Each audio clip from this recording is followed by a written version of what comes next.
पाकिस्तान तो यही चाहता है कि लोग वहाँ से निकल जाएं, क्योंकि उनकी तो कोशिश है कि कोई कश्मीर में नहीं रहना चाहिए, हर कम्युनिटी वहाँ से निकल जाए। तो वो तो अपने उस मकसद में कामयाब हो गए जो पिछले 20-30 साल से लगे हुए हैं। लेकिन उनको जो है उनकी कामयाबी तभी नहीं हो सकती कि जब तक वहाँ पे हमारे लोग जो हैं वो डटे रहें। देखिए, कांग्रेस का ये कहना अपोजिशन का रोल है कि हर बात को उस तरीके से लोगों के सामने प्रोजेक्ट करना, लेकिन कांग्रेस का यहाँ ताल्लुक है, कांग्रेस तो कहीं दिखाई देती नहीं। अगर बीजेपी यहाँ सरकार बनाती है तो आपको क्या लगता है कि मुख्यमंत्री का चेहरा कौन हो सकता है? ऐसे कोई प्रबल आपको दावेदार लगते हैं जो कि यहाँ की लीड कर सके? देखिए, पहले तो इलेक्शन हो, फिर ही मुख्यमंत्री की बात होगी। तो लोगों को छोटा मोटा गुस्सा जरूर हो सकता है, लेकिन लोग आफ्टर ऑल नरेंद्र भाई मोदी की तरफ देख रहे हैं। उन्होंने जो है वोट जो है वो कमल के फूल पे ही लगाना है। जम्मू कश्मीर में इस समय कई तरह के मुद्दे जो हैं काफ़ी गरमाए हुए हैं। उसमें एक प्रॉपर्टी टैक्स को लेकर मुद्दा है और अभी हाल ही में परसों जो एक टारगेटेड किलिंग का फिर से कश्मीर में एक इंसिडेंट हो गया और कई तरह के और इश्यूज भी जो है इस समय ज्वलंत हैं और जिसको लेकर आम जनता में काफ़ी एक रोष है, विरोध है। हालांकि इसको लेकर बीजेपी काफ़ी समय से सफाई भी दे रही है कि ऐसी पूरी कोशिश की जा रही है कि जम्मू कश्मीर में सिक्योरिटी सिनेरियो जो है ठीक हो और केंद्र सरकार भी इसको लेकर कई तरह के स्टेटमेंट्स भी जारी करती है कि लोगों की सुरक्षा के लिए पूरी तरह के इंतजाम किए जा रहे हैं। लेकिन पूरे हालात क्या हैं जम्मू कश्मीर के, इस पर बातचीत करने के लिए इस समय हमारे साथ बीजेपी के सीनियर लीडर और फार्मर मिनिस्टर सुरजीत सिंह सलाथिया जी हैं। इनसे बातचीत करते हैं और इनसे खुद जानते हैं कि आखिर जम्मू कश्मीर की जो इस समय सिचुएशन है, हालात है, खास करके अगर हम पहला ही एक इंसिडेंट ले लें जो परसों एक टारगेटेड किलिंग का हुआ, उस पर आपको क्या कहना है? जो परसों का वाक़या है, जो टारगेट के लिए की गई है, उसको हम स्ट्रांगली कंडेम करते हैं और जो उनके फैमिली के लोग रह गए हैं, ईश्वर उनको हिम्मत दे कि इस सदमे को वो बर्दाश्त कर सके। ये टारगेट किलिंग जो है, ये सोची समझी एक चाल है बाहर पाकिस्तान की तरफ से। उनकी ये कोशिश रहती है कि कोई तो कोई ऐसा हर 2 महीने में, 2-3 महीने में कोई तो कोई ऐसा इंसिडेंट किया जाए जिसके अंदर लोगों को जो है इन्वॉल्व किया जाए और उनकी ये कोशिश है कि यहाँ आपसी भाईचारे को नुकसान पहुँचे। लेकिन रियासत जम्मू कश्मीर के लोग मशहूर हैं, वो इस चीज़ को होने नहीं देते। लेकिन ये आज से नहीं, कई देर से जो मिलिटेंसी चली हुई है उनकी हमेशा यही कोशिश रही है, चाहे वो रजौरी का वाक़या हो या कश्मीर का वाक़या हो। इसी सिचुएशन में जब सरकार, जम्मू कश्मीर की सरकार ये कहती है कि जो कश्मीर में यहाँ के लोग पीएम पैकेज एम्प्लॉयज़ हों या रिजर्व कैटेगरी एम्प्लॉयज़ हों, वो वहाँ पर नौकरियाँ कर रहे हैं, उनकी सुरक्षा की पूरी जिम्मेवारी उठाती है। लेकिन फिर से इस तरह के इंसिडेंट हो जाते हैं जिससे उनकी सेफ्टी पर एक प्रश्न चिन्ह उठता है। उसी सेफ्टी को लेकर ये लोग यहाँ पर लगातार विरोध प्रदर्शन कर रहे हैं और धरने पर बैठे हुए हैं, डिमांड कर रहे हैं सेफ रिलोकेशन चाहिए।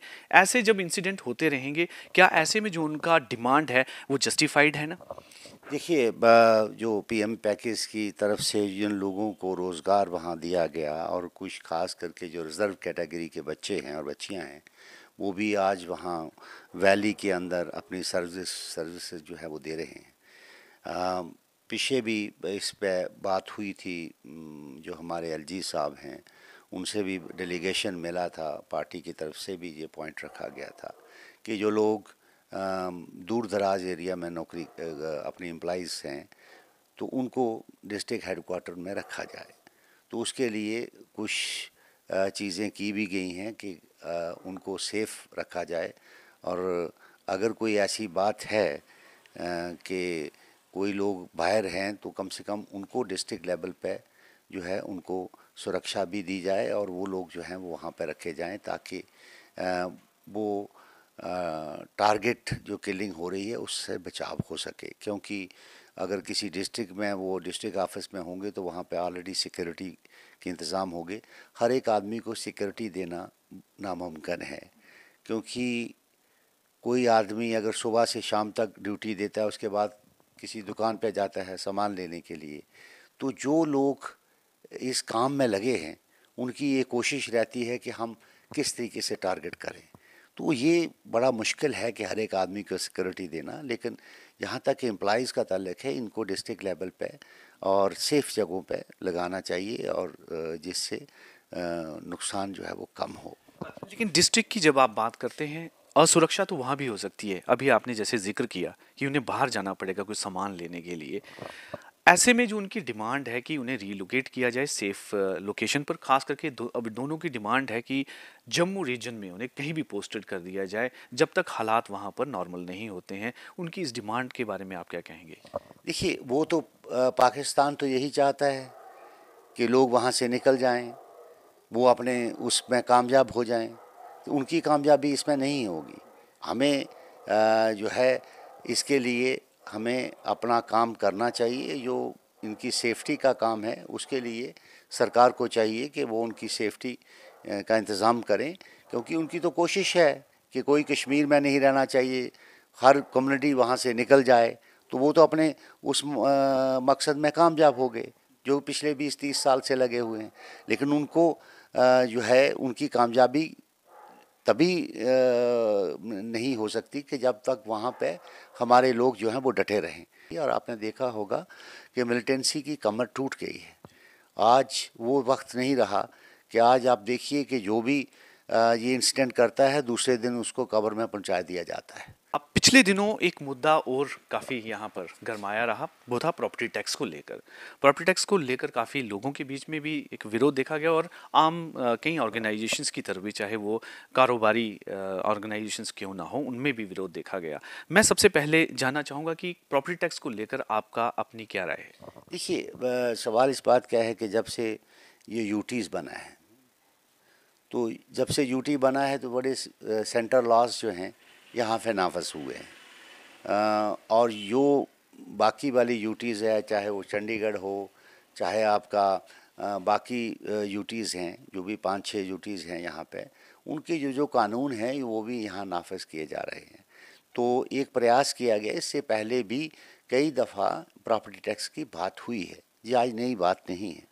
तो जब सरकारें भी थी तब भी ये बात आई थी, क्योंकि जो म्यूनसिपैलिटी के पास फंड्स हैं वो बहुत कम हैं, तो उसके रेवेन्यू जनरेट करने के लिए जो है एक जो है वो पॉलिसी बनाई गई थी कि जिससे लोगों का भी कंट्रीब्यूशन हो, ताकि म्यूनसिपैलिटी जो है हमारी और कॉरपोरेशन है वो हेल्दी हो सकें और लोगों के कामकाज हो सकें। उसमें 2-3 चीज़ें हुई जो काफ़ी जिसके कारण ये सारा मसला बढ़ गया। एक ये कि आम लोगों को पहले अवेयर नहीं किया गया, पब्लिक डोमेन में इस चीज़ को नहीं लाया गया कि आखिर जी प्रॉपर्टी टैक्स लगने किस तरह से है, क्या उसका क्राइटेरिया रहेगा, पैरामीटर्स रहेंगे। अचानक से नोटिफिकेशन आ गई, एसओ निकाल दिया गया, कानून बन गया, उसके बाद बताया गया कि इस तरह के पैरामीटर्स होंगे, जिससे आम लोगों को लगा कि कहीं ना कहीं उनकी जेब पर काफ़ी बोझ पड़ने वाला है ये प्रॉपर्टी टैक्स को लेकर। साथ ही साथ अपोजिशन भी को भी एक मौका मिल गया, उन्होंने भी इसका भरपूर फ़ायदा उठाया, जिसमें ये कहा गया कि सरकार टैक्स पर टैक्स लगाई जा रही है, ये बौछार लगा रही है टैक्स की, और आम लोगों को नुकसान पहुंचा रही है। देखिए, ये तो चाहिए था कि ये पब्लिक डोमेन में आना चाहिए था ताकि लोगों की इस पर राय ली जाती, लेकिन उसके बाद जो पेपर में क्लैरिफिकेशन आई है वो आपने देखा होगा कि अलग अलग सेक्टर्स के अलग अलग जगहों का हर एक स्क्वायर फीट के हिसाब से बात की गई है। तो उसमें देखा जाए तो इतना बड़ा इशू नहीं है, लेकिन गवर्नर साहब से हम अपील करते हैं कि इसको मिल बैठ के लोगों के ट्रेडर्स हों, बाकी लोग हों, उनसे सबसे बात करके कोई समाधान निकाला जाए, जिससे ये जो इशू बना है इसको रिजॉल्व किया जाए। कांग्रेस ने भी कई तरह के अपने बयानात दिए, उन्होंने एक बयान ये भी दिया कि अब आने वाले समय में अगर इसी तरह के हालात रहें तो एलजी एडमिनिस्ट्रेशन हो या भाजपा हो, वो सांस पर भी जो है प्रॉपर्टी टैक्स लगाएगी, और शमशान में डेड बॉडीज जो जाएंगी उस पर भी टैक्स लगाएगी। इस तरह से वो इस नैरेटिव को चला रहे हैं, आप क्या कहें? देखिए, कांग्रेस का ये कहना अपोजिशन का रोल है कि हर बात को उस तरीके से लोगों के सामने प्रोजेक्ट करना, लेकिन कांग्रेस का जहाँ ताल्लुक है, कांग्रेस तो कहीं दिखाई देती नहीं। एम्प्लॉयमेंट को लेकर लोगों की एक बड़ी समस्या ये रही है डेली वेजर्स की, कि उनकी रेगुलराइजेशन को लेकर, और साथ ही साथ रहबरे जंगलात, रहबरे खेल और एनएचएम के भी एम्प्लॉयज़ की, उनके लिए एक परमानेंट कुछ सोल्यूशन निकाला जाए, उनकी समस्याओं का जो है हल किया जाए। वो एक बड़ी परेशानी अभी तक बना हुआ है कि किसी तरह से भी अभी तक ब्रेक थ्रू नहीं मिल पाया कि इनकी सेटलमेंट, फाइनल्स को सेटलमेंट के लिए कोई किसी तरह का कोई सोल्यूशन निकले। देखिए ये जो बच्चे हमारे, चाहे वो रहबरे जंगलात हों, रहबरे खेल हों, या हमारे पीएचई के डेलीवेज़र हों, या बाकी लोग हैं, इसके लिए ऑलरेडी कमेटी जो है वो कॉन्स्टिट्यूट की गई है। उसको उसके ऊपर काम हो रहा है, और मुझे उम्मीद है कि जो एडमिनिस्ट्रेशन है इस पर जल्दी फैसला लेगी, ताकि इन बच्चों को राहत जो है वो मिल सके। उसके लिए काम हो चुका है।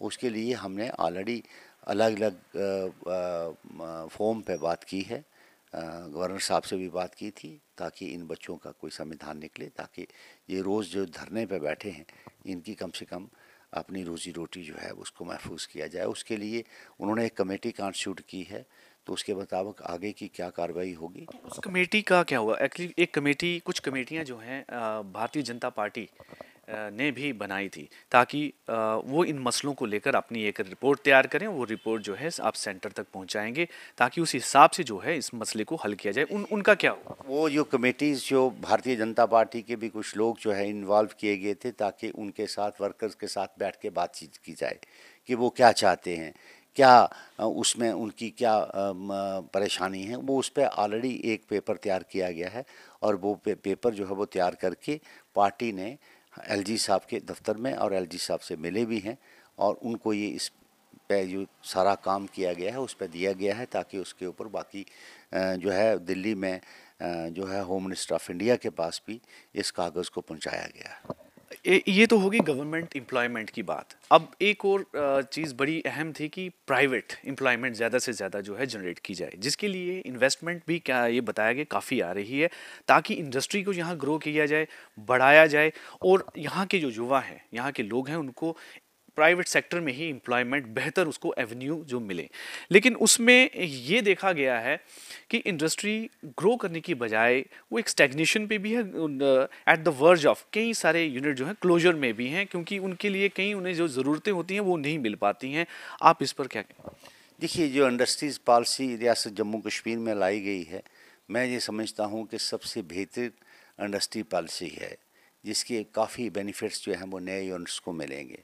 उसके मुताबिक बहुत से लोग जो हैं, एक इंडस्ट्रियल मीट भी यहाँ किया गया, लोगों को बाहर से यहाँ लाया गया, और एक प्रयास किया गया कि भाई किसी ना किसी तरीके से यहाँ रियासत जम्मू कश्मीर में इन्वेस्टमेंट हो, और जो हमारी पॉलिसी है वो इतनी अच्छी बनाई गई ताकि लोग अपनी इन्वेस्टमेंट यहाँ कर सकें। उसके मुताबिक आपको ये कोई भी चीज़ जो है वो एक रातों रात जो है कोई इंडस्ट्री खड़ी नहीं हो सकती। उसके लिए ज़मीन का बात है, लैंड होनी चाहिए। उसके लिए सरकार ने लैंड भी मुहैया की, और सरकार ने ये भी कहा कि अगर कोई प्राइवेट लैंड के ऊपर भी लगाना चाहता है उसको हम परमिशन देंगे। तो उसके मुताबिक बहुत सी पार्टियां जो हैं, आप कठुआ से शुरू हों तो आप हर जगह पे पता करें कि काफ़ी लोगों ने ज़मीन जो है वो ली है, और उसके ऊपर अपनी अपनी प्रोजेक्ट रिपोर्ट्स बना रहे हैं, और इसके जल्दी ही रिज़ल्ट अच्छे आएंगे, और जिसमें काफ़ी मात्रा में लोग जो है, इन्वेस्टर जो है रियासत जम्मू कश्मीर में आएगा, और जिसमें हमारे बेरोज़गार बच्चे, जो बच्चियां हैं, उनको भी मौका मिलेगा वहाँ काम करने का। उसके लिए ऑलरेडी तेज़ी से काम हो रहा है, काफ़ी इन्वेस्टर जहाँ आए भी हैं, और कुछ लोग, देखिए कैडला एक बड़ा ग्रुप है, उसको भी 250 कनाल ज़मीन जो है वो राजपुरा के पास अलाट की गई है, और वो उस पर काम अभी वो बना रहे हैं। उस पर बिजली और पानी का जो है सिस्टम लगाने की कोशिश की जा रही है, तो वो भी एक बहुत बड़ा यूनिट वहाँ पे आया है, और बहुत से घाटी में कई नए यूनिट आए हैं। तो काफ़ी इन्वेस्टमेंट जो है वो अभी लोग जो हैं वो इस स्कीम का बेनिफिट उठाने के लिए यहाँ पे आ रहे हैं। आप पहले पूर्व में भी कॉमर्स और इंडस्ट्रीज़ के मिनिस्टर रह चुके हैं, आपको तो बेहतर इस बारे में पता होगा। लेकिन जो एग्जिस्टिंग यूनिट है, वो भी अपने सर्वाइवल के लिए कई तरह की उनको मुश्किलों का सामना करना पड़ रहा है।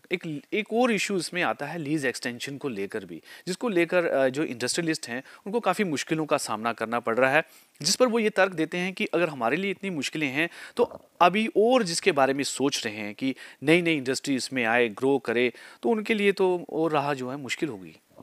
देखिए, जो पॉलिसीज़ सरकार बनाती है, जो पहली इंडस्ट्री पॉलिसी है, उसके मुताबिक जो भी इंडस्ट्री यहाँ लगी उसको पूरे बेनिफिट्स दिए गए।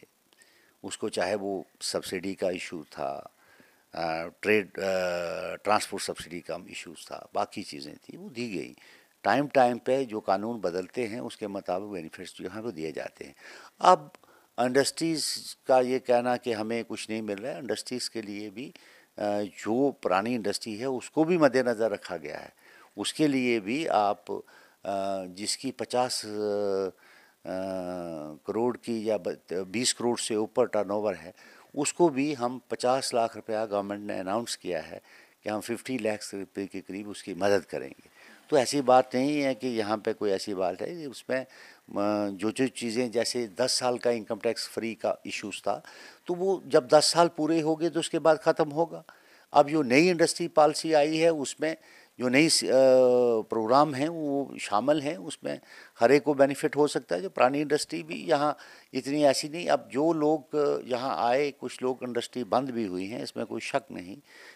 सांबा के अंदर भी 10% 15% फ़र्क पड़ा है, बड़ी ब्राह्मणा के भी अंदर पड़ा है। वो लोग हैं जो बेनिफिट ढूंढते हैं और लगाते हैं और उसके बाद चले जाते हैं। उन्होंने पूरा बेनिफिट जो अपना था वो उठा लिया और उसके बाद उन्होंने बंद किया ताकि लोन उनके सर पर चढ़ा रहे और वो चले गए।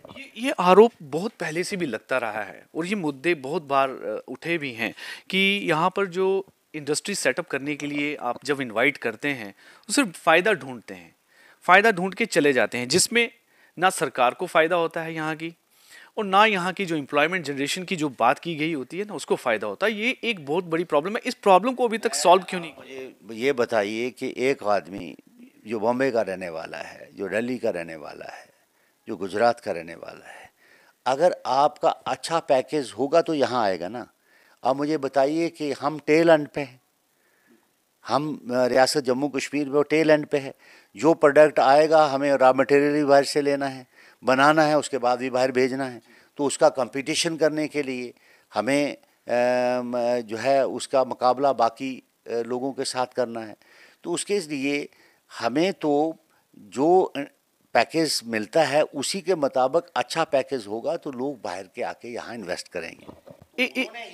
इन्वेस्ट किया, यहाँ पे आके काम किया, 5 साल किया, 10 साल किया। उसमें कुछ ऐसे लोग थे कि जो कंपटीशन को पूरा जो है वो कर नहीं सके, जिसके मुताबिक उनको लॉस भी हुआ होगा, जिसकी वजह से कुछ यूनिट जो हैं वो बंद हुए।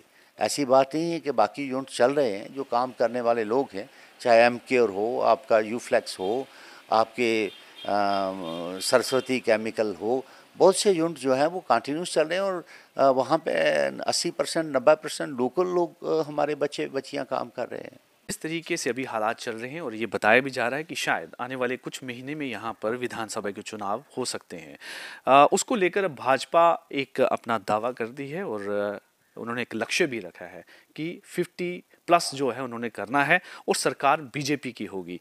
लेकिन जैसे अभी तक हालात यहाँ पे चल रहे हैं, लोगों के बीच में एक निराशा भी है भारतीय जनता पार्टी को लेकर, क्योंकि पहले भी काफ़ी वोट दिए हैं। लगता है कि काफ़ी मुश्किल राह हो सकती है अगर इस लक्ष्य को प्राप्त करने के लिए। देखिए, भारतीय जनता पार्टी 24 घंटे तैयार रहती है इलेक्शंस में।